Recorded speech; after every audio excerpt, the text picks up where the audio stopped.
മലയാളി വാർത്ത ഹിഡൻ എന്ന ചാനലിലേക്ക് സ്വാഗതം. ഛത്തീസ്ഗഡിൽ 2 മലയാളി കന്യാസ്ത്രീകൾ അറസ്റ്റിലായതിന്റെ ചൂടുപിടിച്ച ചർച്ചകൾ, ആരോപണങ്ങളും പ്രത്യാരോപണങ്ങളും അന്തരീക്ഷത്തിൽ നിറഞ്ഞു നിൽക്കുകയാണ്. പാർലമെന്റിൽ പോലും ജോൺ ബ്രിട്ടാസ് MP തകർത്തടിച്ചൊരു പ്രസംഗം ചെയ്തായിരുന്നു.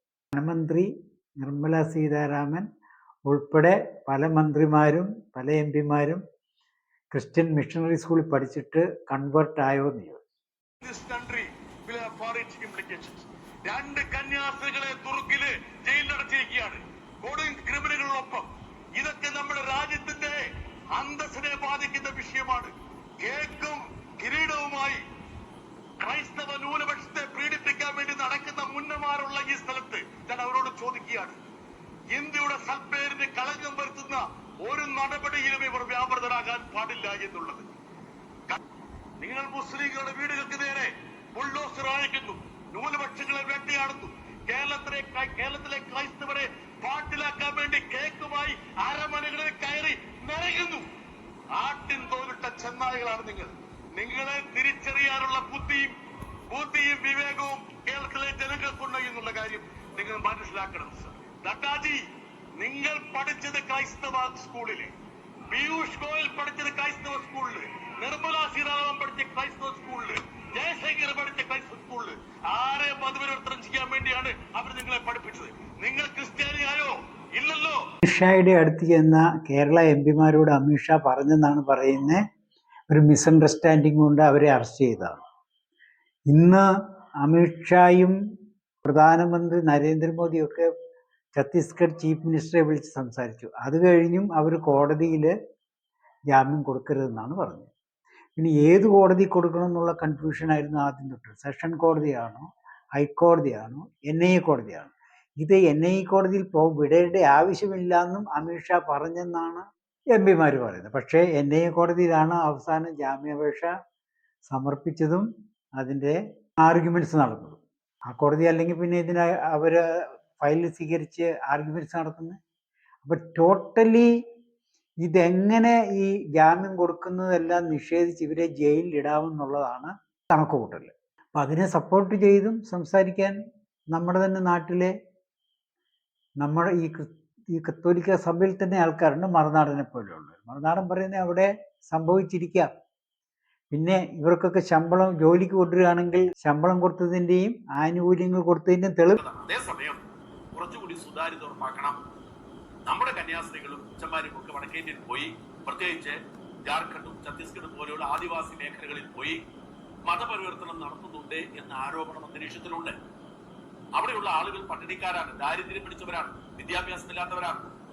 അവർക്ക് തൊഴിൽ കൊടുത്തും മറ്റിടങ്ങളിലേക്ക് കൊണ്ടുപോകുന്ന രീതിയുണ്ട്. നമ്മുടെ കേരളത്തിലേക്ക് തന്നെ പലരെയും കൊണ്ടുവന്നിട്ടുണ്ട്. ചെറിയ ശമ്പളത്തിൽ വീട്ടിൽ നിർത്തി ജോലി ചെയ്യാൻ അവർക്ക് വലിയ സംഭവമാണ്. അവരെ സംബന്ധിച്ചിടത്തോളം നിവൃത്തിയില്ലാത്തവരാണ്. കേരളത്തിൽ വീട്ടു ജോലിക്ക് നിന്നാലും അവർക്ക് കിട്ടുന്ന ശമ്പളവും അവർക്ക് കിട്ടുന്ന ആനുകൂല്യവും വലിയ ഗുണകരമാണ്.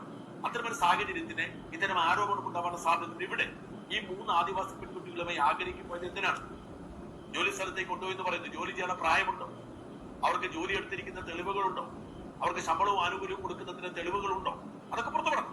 തെളിവ് വെച്ചിട്ടാണോ നമ്മുടെ കേരളത്തിൽ 30 ലക്ഷത്തോളം ബീഹാരി ബംഗാളികൾ ഇവിടെ പണിയെടുക്കുന്നു? അവർക്കൊക്കെ ആരെയും അപ്പോയിൻമെന്റ് ഓർഡർ കൊടുത്തിട്ടുണ്ട്. അതേപോലെ ബംഗാൾ, ബീഹാർ, ആസാമിൽ നിന്നൊക്കെ ലക്ഷക്കണക്കിന് കോടിക്കണക്കിന് ആൾക്കാർ ഇന്ത്യയിൽ എല്ലായിടത്തും ഡൽഹിയിലും ബോംബെയിലും ഒക്കെ വർക്ക് ചെയ്യുന്നുണ്ട്. ആർക്കെങ്കിലും അപ്പോയിൻമെന്റ് ഓർഡർ ഉണ്ട്? നമ്മുടെ ഇവിടെ കടകളിൽ, തുണിക്കടകളിലും തട്ടുകടയിലും ബാർബർ ഷാപ്പിലും മീൻ വിൽക്കുന്നിടത്തും ഇറച്ചിക്കടയിലും എല്ലായിടത്തും ഈ തൊഴിലാളികൾ വടക്കേണ്ടിയിൽ നിന്നുണ്ട്, ഛത്തീസ്ഗഡിൽ നിന്നുണ്ട്, ബീഹാറിൽ നിന്നുണ്ട്, ജാർഖണ്ഡിൽ നിന്നുണ്ട്. അവർക്കൊക്കെ ആരെങ്കിലും അപ്പോയിൻമെന്റ് ഇഷ്യൂ ചെയ്തിട്ടുണ്ടോ? അവരെ ഇവിടെ ജോലിക്ക് എടുക്കുന്നവരാരെങ്കിലും അവർക്ക് കൊടുക്കുന്ന ശമ്പളം എത്രയാണെന്ന് പറഞ്ഞിട്ടുണ്ടോ?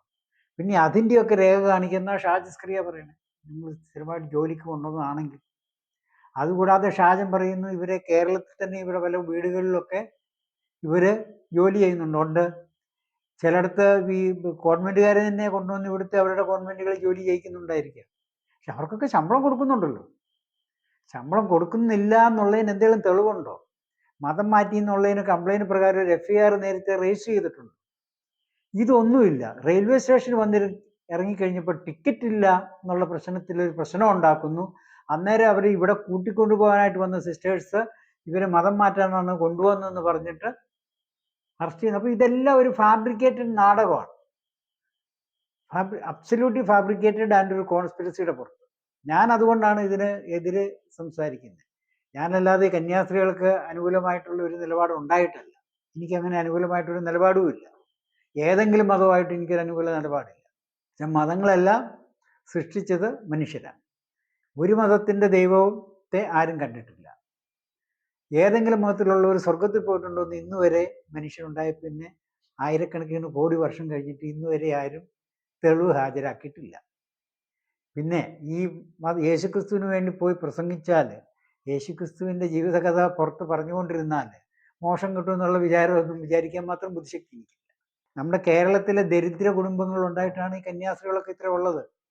നിങ്ങൾ ഇന്ത്യയിലുള്ള ഞാൻ ഇന്ത്യയിൽ 16 സംസ്ഥാനങ്ങളിൽ ജോലി ചെയ്തയാളാണ്. ഇപ്പോൾ ജർഖന്ദ്, ബീഹാർ അവിടെ നിന്നൊക്കെയുള്ള കുറച്ച് കന്യാസ്ത്രീകൾ ഉണ്ടെങ്കിലും 95% കന്യാസ്ത്രീകൾ വടക്കേ ഇന്ത്യയിലെ സ്കൂളുകളിലും ആസ്പത്രികളിലും ജോലി ചെയ്യുന്ന കേരളത്തിൽ നിന്നാണ്. ലോകത്തെവിടെ പോയാലും ഉള്ള കന്യാസ്ത്രീകളിലും 50% കേരളത്തിൽ നിന്നാണ്. കാരണം ഇവിടെയാണ് ഏറ്റവും ദാരിദ്ര്യമുള്ളത്. ഇവിടെ മതപഠനം എന്നും പറഞ്ഞ് എല്ലാ ഞായറാഴ്ചയും കത്തോലിക്ക പിള്ളേരെയൊക്കെ പള്ളിയിൽ ഉച്ചവരെ വിളിച്ചിരുത്തി മതപഠനം നടത്തിക്കുന്നതിൻ്റെ കൂടെ ഈ ബ്രെയിൻ വാഷിംഗ് ആണ്. നിങ്ങൾ മിഷൻ പ്രവർത്തനത്തിന് വേണ്ടി സന്യാസ ജീവിതം സ്വീകരിച്ചാൽ നിങ്ങൾക്കുണ്ടാകുന്ന നേട്ടങ്ങളെ പറ്റിയാണ് അച്ഛന്മാരും കന്യാസ്ത്രീകൾ ഈ കുഞ്ഞു പിള്ളേരെ പറഞ്ഞ് അവരുടെ ബ്രെയിൻ വാഷ് ചെയ്ത് 9ാം ക്ലാസ് 10ാം ക്ലാസ് കഴിയുമ്പോഴത്തേന് ഇവർക്ക് ഇങ്ങോട്ട് കയറും. ഇപ്പം സന്യാസിയാകണം, നേരെ യേശുക്രിസ്തുവിൻ്റെ മണവാട്ടിയായ സ്വർഗത്തിൻ്റെ താക്കോല് കയ്യിൽ. ഈ സ്വർഗത്തിൽ പോവുകയാണെന്നുള്ള ഏറ്റവും അറിയാവുന്നവരായി ഈ പുരോഹിതന്മാർ. ഇപ്പം തന്നെ ഇവർ ചെയ്യുന്ന രീതികൾ കാണിച്ചില്ല. കഴിഞ്ഞ ആഴ്ച കാസർഗോഡ് ജില്ലയിൽ കാഞ്ഞങ്ങാട് താലൂക്കിൽ ചിറ്റാരിക്കാൽ എന്ന് പറയുന്ന സ്ഥലത്ത് അച്ഛനെ അറസ്റ്റ് ചെയ്തു. 100% അച്ഛന്മാർ ചെയ്യുന്ന പണികളാണിത്. ഇവർ ഈ 12 വർഷം സെമിനാരി പഠിക്കുന്ന കാലത്ത് ഉള്ള ഇവരുടെ ആ രീതിയുണ്ട്, ആ രീതി അത് കഴിഞ്ഞാലും തുടരും. ഇത് കൂടുതലായിട്ട് ഈ രീതികൾ കാണുന്നതാണ്. ഒന്ന്, ഈ ട്രെയിനിങ് ക്യാമ്പുകൾ, ഹോസ്റ്റൽ സൗകര്യത്തോടു കൂടിയ ട്രെയിനിങ് ക്യാമ്പുകൾ, ഇതേപോലുള്ള ഹോസ്റ്റൽസ്, നേവി, ഷിപ്പുകളിലൊക്കെയുള്ള യാത്ര ചെയ്യുന്നത്, ഇവരെല്ലാവരും സൗവർഗപ്രേമികളായിരുന്നു. അതുകൊണ്ട് ഈ പുരോഹിത വർഗത്തിൽപ്പെട്ടവർ 100% പിന്നെ വൈദിക പട്ടം കിട്ടിക്കഴിഞ്ഞാൽ പിന്നെ അവർക്ക് അതിൻ്റെ അത്ര ആവശ്യമില്ല. കാരണം അല്ലാതെ തന്നെ ഇഷ്ടം പോലെ സ്ത്രീകളെ തന്നെ കിട്ടും. പഴയ കാലത്ത് ദേവദാസികൾ ഉണ്ടായിരുന്നല്ലോ ഹിന്ദു മതത്തിൽ, ഇല്ലായ്മയായി. ഇപ്പോൾ ഈ ക്രിസ്തു മതത്തിൽ മാത്രമേ ഉള്ളൂ ഇങ്ങനെ ഈ കന്യാസ്ത്രീകൾ, അതും കത്തോലിക്കാമാണ്. അത് ലോകമെമ്പാടും, യൂറോപ്പിലൊക്കെ ഉണ്ടായിരുന്നതൊക്കെ തീർന്നു. അവിടെയൊന്നും കന്യാസ്ത്രീകളില്ല. ഇപ്പോൾ അമേരിക്കയിലും ഇല്ല. ഇപ്പോൾ ഇന്ത്യയിൽ നിന്നുള്ള കേരളത്തിൽ നിന്ന് സപ്ലൈ ചെയ്യണം. ഇത് ഈ മതം 2000 വർഷം മുമ്പേ അന്ന് ബുദ്ധിമാന്മാരായ ആരോ ഇത് തുടങ്ങി വെച്ചതാണ്. സന്യാസ ജീവിതം, കല്യാണം കഴിക്കുക, സെലിബസിയിൽ ജീവിച്ച് ദൈവത്തോട് പ്രാർത്ഥിച്ചാലേ ദൈവം സ്വർഗത്തിൽ കേൾക്കൂ. വേറെ ഏതെങ്കിലും മതങ്ങളിലുണ്ടോ ഇങ്ങനെ? കല്യാണം കഴിക്കാതെ കുറേ പേര് ദൈവ ശുശ്രൂഷ ചെയ്യുന്നവർ. വേറെ ഒരു മതത്തിലും കല്യാണം കഴിക്കാതെ ദൈവ ശുശ്രൂഷ ചെയ്യുന്ന ഒരു സിസ്റ്റം ഇല്ല. എന്നിട്ട് അവർ സ്വർഗത്തിൽ പോകുന്നില്ല എന്ന് വിശ്വസിക്കുന്ന ഏതെങ്കിലും മതമുണ്ടോ? ഇല്ല. അപ്പം ഇതൊക്കെ നമ്മളില്ല, മനുഷ്യൻ ഉണ്ടാക്കി വെച്ച ചില ചട്ടക്കൂടുകളാണ്, അവർക്ക് ചില സ്ഥാപിത താല്പര്യങ്ങൾ. അപ്പം ഇതൊക്കെ ഇനി കേരളത്തിൽ നിന്നും ഇല്ലായ്മ ചെയ്യണം. അതായത് കന്യാസ്ത്രീകളെ ഇവിടുന്ന് കന്യാസ്ത്രീകളാക്കാൻ പെൺകുഞ്ഞുങ്ങളെ പറഞ്ഞയക്കുന്നു. കല്യാണം കഴിപ്പിച്ച് വിടണ്ടല്ലോ. കള്ളു കുടിച്ചും തോന്നിയാലും നടക്കുന്ന മാതാപിതാക്കൾക്ക് കല്യാണം കഴിപ്പിച്ച് വിടാനുള്ള പൈസ കാണില്ല. അപ്പം നീ എന്നാൽ നടത്തി സ്ത്രീധനമൊന്നും കൊടുക്കണ്ടല്ലോ. അങ്ങനെയാണ് ഈ പിള്ളേർ പോകുന്നത്. എല്ലാ പാവപ്പെട്ട കുടുംബങ്ങളിലെ പിള്ളേരാണ് ഈ കോൺവെന്റുകളിൽ പോകുന്നത്, മജോറിറ്റി 90%. ഇവർ ഈ മതപഠനമൊക്കെ പണ്ടേ നടത്തണം. പിള്ളേരെ ഒന്നും ആക്ച്വലി വിടാൻ പാടില്ല മതപഠനത്തിന്. മതം പഠിച്ചിട്ട് എന്തോ കാര്യം ഇരിക്കുന്നു. ഇപ്പം ഞാൻ എൻ്റെ പിള്ളേർ, ഞാൻ കത്തോലിക്കന്, 2 പെൺമക്കളുണ്ടായിരുന്നു, 2 പേരെയും മതപഠനത്തിന് വിട്ടിട്ട്. എനിക്ക് തോന്നുന്നു കേരളത്തിൽ ഏക കത്തോലിക്കൻ ഞാനേ കാണും. ചോദിച്ചോ, ഞാൻ തിരുവനന്തപുരം ഫൊറോനയിൽ കോവളത്തിൻ്റെ അടുത്തൊരു പള്ളിക്കാരനാണ്. ഞാൻ പള്ളിയിലും പോകാറില്ല. എനിക്കിതിൻ്റെ ഒന്നും ആവശ്യം ഉണ്ടതായിട്ട് എൻ്റെ ബുദ്ധിയിൽ എനിക്ക് മനസ്സിലായിട്ടില്ല. അതുകൊണ്ട് ഞാൻ പിള്ളേരെ അന്ന് തൊട്ടേ വിട്ടിട്ട്. എന്നിട്ട് അവർക്ക് ഒരു കുറവുമില്ല. ഈ മതപഠനവും കഴിഞ്ഞ് ഇതെല്ലാം കഴിഞ്ഞ് ഇത്രയും ബൈബിൾ പ്രസംഗങ്ങളും സ്പിരിച്വാലിറ്റിക്കുള്ള മതങ്ങളിലുള്ള ഒരു നാട്ടിൽ നോക്കിയ കുറ്റകൃത്യങ്ങളിൽ ആരെങ്കിലും പുറകോട്ടുണ്ടോ? ആരുമില്ല. ഏത് കുറ്റകൃത്യം എടുത്ത് നോക്കി മതപരമായിട്ട് തിരിച്ചു കഴിഞ്ഞാൽ എല്ലാ മതക്കാരും എല്ലാ ജാതിക്കാരും എല്ലായിടത്തും ഉണ്ട്. അപ്പോൾ ഒരു മതവും ഒരു മനുഷ്യനെ ഇന്ന് വരെ നന്നാക്കിയിട്ടില്ല. അപ്പം പിന്നെ മതത്തിൻ്റെ ആവശ്യം എന്തുവാണ്? ഇന്ന് തന്നെ നോക്ക്, കോഴിക്കോട് കൂടരഞ്ഞിയിൽ ഒരുത്തൻ 4 പേരെ വെട്ടി, ക്രിസ്ത്യാനിയാണ്. ഉഭയസമ്മത പ്രകാരമുള്ള ബന്ധമായിരുന്നുവെന്നും പരാതി തനിക്കെതിരെയുള്ള ഗൂഢാലോചന നീക്കമാണെന്നും ചൂണ്ടിക്കാട്ടിയാണ് വേടൻ ഹൈക്കോടതിയെ സമീപിച്ചത്. യുവതിയുമായി സാമ്പത്തിക ഇടപാടുകൾ നടത്തിയതായി സ്ഥിരീകരിച്ചിട്ടുണ്ട്. നിലവിൽ അന്വേഷണ ചുമതല തൃക്കാക്കര ASPക്കാണ്. നടപടികൾക്കായി വേടനെ സ്വത്ത് തർക്കം ഇതേപോലെ കേരളത്തിൽ നടക്കുന്ന, ഭാര്യയെ കൊന്നു കെട്ടിത്തൂക്കുന്നു, അല്ലെ ഭാര്യ പട്ടികർത്തി മരിച്ചു കിടക്കുന്നു, അമ്മ കുഞ്ഞിനെ പുഴയിലെറിഞ്ഞ് കളയുന്നു, കൊല്ലുന്നു, ട്രെയിനിൽ ചാടി ആത്മഹത്യ ചെയ്യുന്നു. ഇങ്ങനെ ഏത് കൊലപാതകങ്ങളും കേരളത്തിലെടുത്ത് നിങ്ങൾ ജാതി വെച്ചു, ഏതൊരു ജാതിക്കാരത് കുറവുണ്ടോ? പ്രാക്ടിക്കലി പറയാൻ മതപഠനവും മതത്തിൻ്റെ പ്രചാരണവും സുവിശേഷ പ്രസംഗങ്ങളും ഒക്കെ കിട്ടി കഴിഞ്ഞാൽ ക്രിസ്തു മതത്തിൽ നിന്നുള്ളവരാരും ഒരു കുറ്റവാളികളും ഉണ്ടാകാൻ പാടില്ല. കാരണം അവർ ആണ് ഏറ്റവും ഈ സ്പിരിച്വൽ ധാർമ്മികതയും ആധ്യാത്മികതയും പഠിപ്പിക്കുന്നത്. വേറൊരു ഹിന്ദു മതത്തിന് ഇതൊന്നും പഠിപ്പിക്കുന്നില്ല, പക്ഷെ അവിടെ കുറ്റവാളികൾ കൂടുതലൊന്നും. അപ്പം മറുനാടൻ ഷാജന് ഇപ്പം BJPയുടെ ഭയങ്കര ക്രിസംഖിയായിട്ട് മാറിയിരിക്കുക. കാരണം പുള്ളിക്കാരന് പത്തനംതിട്ട നിയോജകമണ്ഡലം BJPന്ന് കിട്ടാൻ വേണ്ടിയുള്ള ഒരു പരിപാടിയാണ്. അവരുടെ പരിപാടികളിൽ പോവുക, പങ്കെടുക്കുക, പ്രസംഗിക്കുക. ബജ്രംഗദളിനേക്കാളും കാര്യമായിട്ട് അവർക്ക് വേണ്ടി വാദിക്കുന്ന ആളാണ് മറുനാടൻ ഷാജൻ. അപ്പോൾ പത്തനംതിട്ടയിൽ അടുത്ത ഒരു കാൻഡിഡേറ്റ് ആകുന്നത് നിങ്ങൾ നോക്കിയിരുന്നു. 2026 തെരഞ്ഞെടുപ്പിൽ അല്ലെങ്കിൽ 2031 പക്ക 100%. നന്ദി, നമസ്കാരം. ചാനൽ ഇഷ്ടപ്പെട്ടെങ്കിൽ സബ്സ്ക്രൈബ് ചെയ്യണം, ഷെയർ ചെയ്യണം, ലൈക്കും ചെയ്യണം.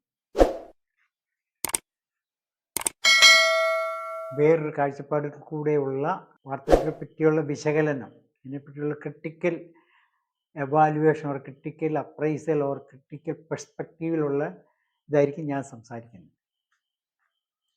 മലയാളി വാർത്താ ഹീഡൻ എന്ന ചാനൽ, ക്യാപ്റ്റൻ ജോയ്.